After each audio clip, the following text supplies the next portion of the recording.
আসসালামু আলাইকুম সবাইকে। আজকের প্লেট ডেকোরেশনটা কিন্তু অনেক কিউট। দেখো নামের অক্ষর দিয়ে করেছি। তোমরাও চাইলে তোমার প্রিয় মানুষের বা তোমাদের কাছের মানুষের নামের অক্ষর দিয়ে প্লেট ডেকোরেশনটা করতে পারো। এটা করার জন্য লাগবে কমলা। আমি কমলাটাকে ছিলে পরিষ্কার করে এখন আমি দেখো মাঝখান দিয়ে কেটে নিচ্ছি। মাঝখান দিয়ে কেটে তারপরে একটা কমলাকে আমি 2 ভাগ করে নিব। আর গায়ে হলুদে কিন্তু এরকম একটা প্লেট ডেকোরেশন অবশ্যই করবা, এটা কিন্তু দেখতে অনেক সুন্দর লাগে। তারপরে তো আমি সব কমলাগুলো 2 ভাগ করে নিব এখন। আর কমলা দিয়ে কিন্তু প্লেট ডেকোরেশন করা একদম সহজ। তারপর আমি কমলাগুলো এখানে 2 ভাগ করে নেওয়ার পর আমি এখানে গোলাপ তৈরি করে নিব।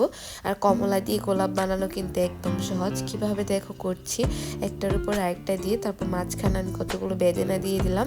এতে গোলাপটা দেখতে আরও বেশি সুন্দর লাগে। আর তোমরা এই ফুলটা কিন্তু অবশ্যই ট্রাই করবা। দেখো তারপর আমি কি করছি, এখানে আরেকটু সুন্দর করার জন্য আমি এখানে যে শসা থাকে ওই খোসাটা নিয়ে চিকন করে কেটে তারপর এটার উপরে দিয়ে দিলাম একটু বাঁকা করে। তারপর আমি বেদানা দিয়ে এটা কভার করে দিলাম, একটা ডালের মতো লাগছিল। এই 2টা দেওয়ার কারণে কিন্তু ফুলটা আরও বেশি সুন্দর লাগছে। একইভাবে আমি এখানে আরেকটাও দিয়ে দিচ্ছি, দিয়ে তারপর বেদানা দিয়ে কভার করে দিব। এভাবে প্লেটটা সাজানোর পর আমার মনে হচ্ছিল একটু ফাঁকা ফাঁকা লাগছে, তাই ভাবলাম কি করা যায়।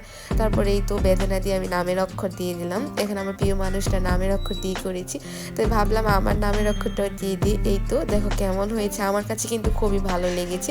আর তোমাদের কাছে কেমন লাগলো সবাই কিন্তু অবশ্যই কমেন্ট করবা। আর তোমরা একবার বাসায় ট্রাই করবা, তোমাদের কাছেও ভালো লাগবে। আর সবাই পুরো ভিডিওটি দেখবা। ধন্যবাদ সবাইকে।